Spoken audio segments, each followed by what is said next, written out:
El arco de embarque zumbaba con el habitual caos de pasajeros salientes, pero a María Robledo apenas le importaba. Caminaba junto a su madre, Diana, por el puente de embarque con su mochila desgastada presionando contra su espalda. A los 15 años había aprendido a comportarse con una dignidad silenciosa, incluso cuando el mundo parecía empeñado en hacerla sentir pequeña. Hoy pondría a prueba esa resolución de maneras que nunca imaginó. La cabina de primera clase olía a cuero y colonia cara. Los ojos de María recorrieron los asientos lujosos, cada uno un pequeño trono de comodidad.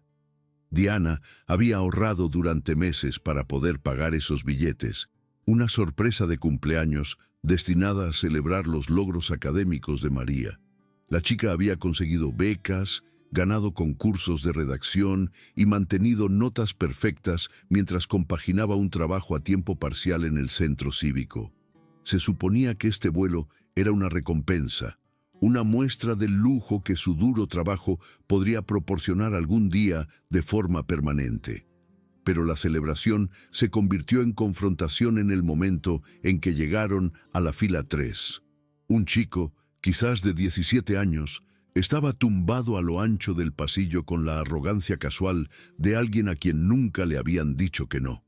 Su chaqueta de diseño estaba abierta, revelando una camiseta de marca que probablemente costaba más que el presupuesto mensual de Diana para el supermercado.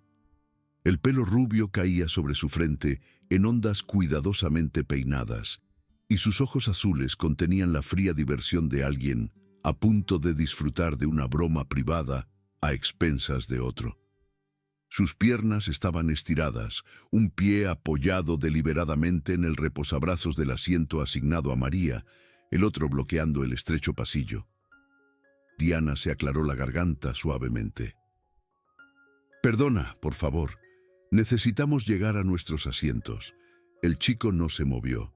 En cambio, sus labios se curvaron en una sonrisa que nunca llegó a sus ojos. Miró a María de arriba a abajo, su mirada deteniéndose con evidente desdén en sus vaqueros descoloridos y sus zapatillas de segunda mano.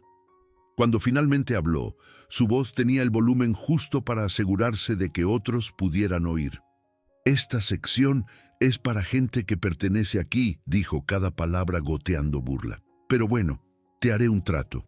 Si tu hija puede decir hola en chino, quizás me mueva. ¿Crees que podrá con eso?» La temperatura de la cabina pareció bajar. Los pasajeros cercanos se movieron incómodos, repentinamente fascinados por sus teléfonos, revistas, cualquier cosa que significara evitar el contacto visual. Una pareja mayor 2 filas atrás intercambió miradas, pero no dijo nada. Un hombre de negocios con un traje impecable se ajustó la corbata y miró fijamente la pantalla de su ordenador portátil. Los auxiliares de vuelo todavía estaban ayudando a los pasajeros en clase turista, ajenos a la confrontación que se desarrollaba en primera clase. María sintió la mano de su madre apretarse en el asa de la maleta. La mandíbula de Diana se tensó, todo su cuerpo irradiando una tensión que María reconoció. Era la misma postura que su madre adoptaba cada vez que se enfrentaban a guardias de seguridad que las seguían por las tiendas, o a profesores que expresaban sorpresa por las notas de María, o a vecinos que cuestionaban si realmente vivían en su modesto piso.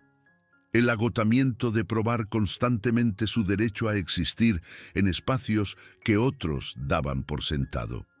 Pero bajo esa tensión familiar, María sintió que algo más se elevaba dentro de sí misma. No ira, aunque tenía todo el derecho a sentirla.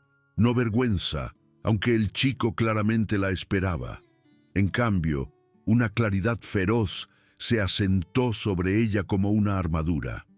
Pensó en la señora Chen, que había huido de la persecución y ahora limpiaba oficinas por la noche, mientras enseñaba a María frases en mandarín durante las pausas para el almuerzo.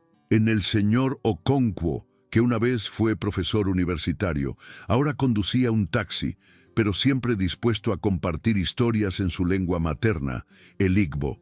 en la señora Martínez, la viuda que enseñaba español gratis a los niños del barrio en su pequeño apartamento. La educación de María no había venido de tutores caros o escuelas privadas. Había venido de inmigrantes y refugiados, de personas que el mundo había intentado hacer invisibles, tal como este chico estaba intentando hacerla invisible a ella ahora. Sus voces resonaron en su memoria, cada lección un regalo nacido de la lucha y la supervivencia. Dejó que su mochila se deslizara de su hombro, atrapándola con una mano. La otra mano se cerró en un puño, las uñas clavándose en forma de media luna en su palma. Cuando miró al chico, su mirada era firme e inquebrantable. ¿Quieres que te salude en chino?, preguntó, su voz tranquila pero clara. Su sonrisa se ensanchó. Adelante, demuestra que no estás ocupando un espacio que no te has ganado. A su alrededor, la cabina cayó en un silencio tan completo que el distante zumbido de los motores pareció ensordecedor en comparación. Los dedos del hombre de negocios se congelaron sobre su teclado. La mujer con el collar de perlas se detuvo a mitad de ajuste, con la mano suspendida cerca de su garganta. Incluso la propia autosuficiencia del chico vaciló ligeramente, como si algún instinto le advirtiera de que había calculado mal. María respiró hondo, sintiendo la presencia de su madre a su lado como un ancla. «Lo haré mejor que eso», dijo. «Te saludaré en 10 idiomas, y cuando termine, te moverás». El chico se rió, pero sonó forzado. «Claro, seguro que sí. Mírame». La primera palabra surgió en mandarín, clara y precisa, cada tono perfecto. Ni hao. Los caracteres danzaron por su mente, lecciones aprendidas durante almuerzos compartidos y conversaciones susurradas. No hizo una pausa. No le dio tiempo a procesar o responder. El francés fluyó a continuación, suave como la seda, el saludo saliendo de su lengua con facilidad practicada. «Bonjour». La señora Martínez había insistido en que aprendiera varios idiomas romances, enseñándole las conexiones entre el español, el francés y el italiano. «Hola». Español nítido y seguro, llevando el calor de las lecciones de la tarde en cocinas estrechas, el aroma del arroz con pollo mezclándose con los ejercicios de conjugación. «Ciao». El italiano vino con recuerdos del señor Rossi, el panadero que le había enseñado entre amasar la masa y sacar el pan de hornos que olían a gloria. La cabina estalló en jadeos. Los pasajeros que habían estado evitando cuidadosamente la confrontación ahora se giraron completamente en sus asientos, los teléfonos saliendo de los bolsillos mientras la gente comenzaba a grabar.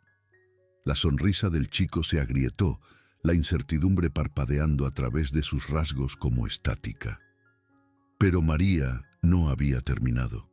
El árabe se desplegó de sus labios, lírico y fuerte, cada sílaba llevando la dignidad que la señora Al-Rashid había modelado mientras le enseñaba el idioma entre la limpieza de habitaciones de hospital.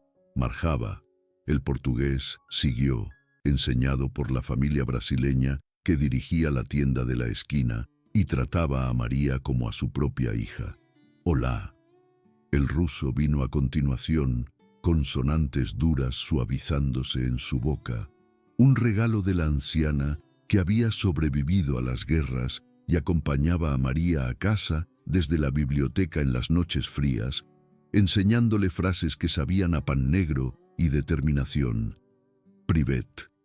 El alemán surgió preciso y controlado, lecciones aprendidas de la profesora jubilada del centro cívico que todavía creía que la educación podía salvar el mundo. Guten Tag. El japonés fluyó como el agua, cada sonido cuidadosamente moldeado, enseñado por el chef que había huido del colapso económico y ahora trabajaba en un patio de comidas de un centro comercial. Pero se tomaba el tiempo para compartir su idioma con una adolescente curiosa. Konnichiwa. Para el noveno idioma, los pies del chico se habían deslizado del reposabrazos. Su cara se puso carmesí, un rojo moteado que se extendió desde su cuello hasta su línea del cabello. Miró a su alrededor desesperadamente, buscando apoyo, pero solo encontró expresiones que iban desde la sorpresa hasta el asco. María guardó el inglés para el final. Dejó que el silencio se extendiera durante un latido, 2, 3, hasta que la tensión se hizo casi insoportable. Entonces habló, cada palabra aterrizando con el peso de la certeza absoluta. Hablo estos idiomas no porque necesite demostrarte nada. Los hablo porque al conocimiento no le importa tu prejuicio. Aprender no pide permiso a la gente que cree que es dueña del mundo. Cada palabra que sé vino de alguien a quien probablemente descartas sin pensarlo 2 veces. Inmigrantes, refugiados, la gente que limpia tus escuelas y sirve tu comida y conduce tus taxis. Me enseñaron que el idioma es poder y el poder no pertenece a la persona que se burla de alguien por el color de su piel. Pertenece a cualquiera que esté dispuesto a aprender, a escuchar, a crecer. La cabina explotó en aplausos. Comenzó con el hombre de negocios que había dejado de lado su ordenador portátil por completo y ahora aplaudía con feroz aprobación. La mujer con las perlas se unió, con lágrimas corriendo por sus mejillas. En cuestión de segundos, casi todos los pasajeros en primera clase estaban aplaudiendo, algunos de pie, con los teléfonos en alto para capturar el momento. El chico intentó hablar, su boca abriéndose y cerrándose inútilmente. Su risa salió como un sonido estrangulado, muriendo antes de que pudiera echar raíces. Miró su teléfono, a las cámaras apuntando hacia él, y algo en su cara se derrumbó. Toda la arrogancia se desvaneció, dejando solo a un adolescente que había hecho un cálculo catastrófico. «Esa joven», dijo la mujer con las perlas en voz alta, su voz temblando de emoción, «nos acaba de recordar cómo es la verdadera clase y no tiene nada que ver con los precios de los billetes». Una auxiliar de vuelo apareció desde la cocina, su sonrisa profesional reemplazada por una expresión de acero. Debió haber oído la conmoción, o quizás alguien la había alertado. «Señor», se dirigió al chico, su tono sin dejar lugar a discusión. «Su comportamiento es completamente inaceptable y viola el código de conducta de nuestra aerolínea. Retírese del pasillo inmediatamente o se llamará a seguridad para que lo escolte fuera del avión». La mandíbula del chico se movió en silencio. Sus piernas se retiraron como si fueran tiradas por hilos invisibles. Se hundió en su propio asiento, con los hombros encorvados, tratando de hacerse pequeño. No funcionó. Todos lo habían visto. Todos sabían lo que había hecho. La mano de Diana encontró el hombro de María, apretando suavemente. La voz de su madre era apenas un susurro, cargada de emoción. «Siempre olvidan quiénes somos, cariño. Nos miran y ven lo que quieren ver. Pero yo nunca lo olvido, y tú acabas de recordárselo a todos los demás». Desde algún lugar arriba, la voz del capitán crepitó a través del intercomunicador con calma autoridad. «Buenas tardes, pasajeros. Antes de prepararnos para la salida, quiero recordarles a todos que el respeto y la dignidad no son opcionales en este avión. Son requisitos. Esperamos que cada persona a bordo trate a sus compañeros de viaje con cortesía, independientemente de quiénes sean o de dónde vengan. No habrá excepciones». Las palabras se asentaron sobre la cabina como nieve, frías y definitivas. El chico se desplomó aún más en su asiento, con los ojos fijos en su regazo. Nadie lo miró con simpatía. Varios pasajeros asintieron en aprobación de la declaración del capitán. María se acomodó en su asiento, el cuero fresco contra su espalda. No se sentía triunfante exactamente. Triunfo implicaba un juego, una competición. Y esto nunca se había tratado de ganar. Se había tratado de negarse a ser borrada, de permanecer en el espacio que tenía todo el derecho a ocupar. Diana se sentó a su lado, con lágrimas brillando en las esquinas de sus ojos, aunque su expresión permaneció controlada. «No solo respondiste a ese chico», murmuró, «respondiste por cada persona a la que le han dicho que no pertenece, por todos los que se han sentido inferiores por cómo se ven o de dónde vienen». La garganta de María se tensó. «Los idiomas son puentes», dijo suavemente. «Eso es lo que el señor Okonkwo siempre dice. No les importa quién los construye o quién los cruza. Simplemente conectan a las personas». Al otro lado del pasillo, el hombre de negocios se inclinó. Era de mediana edad, con el pelo canoso y ojos amables. «Señorita», dijo, su voz llevando genuina admiración, «he estado volando en primera clase durante 20 años. Eso fue lo más notable que he presenciado a 30.000 pies o en tierra». Otros murmuraron en señal de acuerdo. Una mujer varias filas atrás gritó: «Vas a hacer cosas increíbles con tu vida, cariño. No dejes que nadie te diga lo contrario». El chico finalmente habló, su voz apenas audible. «Lo siento».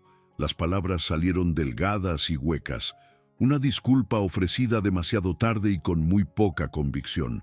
Nadie lo reconoció. Nadie dijo que estaba bien porque no lo estaba. El daño estaba hecho, la fea verdad revelada, y lo siento no podía deshacer lo que todos habían presenciado. Mientras los auxiliares de vuelo preparaban la cabina para la salida, María sacó un libro de bolsillo desgastado de su mochila, una colección de cuentos en 3 idiomas, pero no lo abrió inmediatamente. En cambio, miró por la ventana a la pista, observando a los miembros del personal de tierra dirigir el avión con sus brillantes bastones naranjas. Pensó en las personas que le habían dado las armas para luchar en la batalla de hoy. La señora Chen, trabajando en turnos de noche para enviar dinero a una familia que quizás nunca vuelva a ver. El señor Okonkwo, cuyos títulos no significaban nada en un país que solo veía su acento y su piel. La señora Martínez, que había perdido a su marido y a su país, pero nunca perdió su creencia de que la educación podía transformar vidas. Todas las personas invisibles que mantenían el mundo en marcha, mientras otros como ese chico se atribuían una superioridad que no se habían ganado. Diana le apretó la mano. «Tu padre estaría tan orgulloso», susurró. Había fallecido hacía 3 años. El cáncer se lo había robado demasiado rápido, pero sus últimas palabras a María habían sido sobre la educación, sobre usar el conocimiento como escudo y espada. El avión comenzó a rodar, los motores rugiendo a la vida. A través de todo, María se sentó con la espalda recta, su respiración uniforme. El chico permaneció encorvado en su asiento, con el teléfono apagado, aislado en una cabina llena de personas que habían presenciado su crueldad y lo habían encontrado deficiente. Cuando finalmente despegaron, elevándose hacia el cielo que se oscurecía, María cerró los ojos y sintió el peso de 10 idiomas asentándose a su alrededor como una capa. Cada uno una historia, cada uno una supervivencia, cada uno una prueba de que el poder no provenía de dónde habías nacido o de cuánto dinero tenía tu familia, sino de lo que elegías aprender y de cómo elegías usarlo. La justicia, se dio cuenta, no siempre requería una confrontación dramática o procedimientos legales. A veces sucedía en los momentos tranquilos, después de que los gritos cesaban, cuando la verdad se revelaba y todos tenían que decidir de qué lado de la historia querían estar. La cabina se asentó en el ritmo del vuelo, pero todo había cambiado. Los pasajeros, que podrían haber permanecido en silencio ante la injusticia, habían visto cómo era alzar la voz. Un chico que pensaba que su privilegio lo hacía intocable, había aprendido lo contrario, y una chica de 15 años había demostrado que el arma más poderosa contra el odio no era la violencia ni la ira, sino la simple e irrefutable demostración de tu propio valor. Mientras el avión ascendía más alto, llevándolos a todos hacia su destino, María finalmente abrió su libro. Las palabras en la página se volvieron borrosas ligeramente, sus ojos todavía picando con lágrimas no derramadas. Pero leyó de todos modos, moviéndose entre idiomas, con la facilidad de alguien que sabía que las fronteras solo existían para las personas que nunca habían aprendido a cruzarlas. A su lado, Diana observó a su hija con feroz orgullo, sabiendo que este momento se convertiría en parte de la historia que contaban, parte del legado que construían juntas. No la historia de una víctima, sino la de una joven que se negó a encogerse, que se mantuvo erguida cuando el mundo trató de derribarla, que habló con las voces de todos los que habían sido silenciados. El cielo nocturno los abrazó, las estrellas emergiendo una por una, y en esa cabina presurizada, suspendida entre la tierra y el cielo, algo fundamental había cambiado.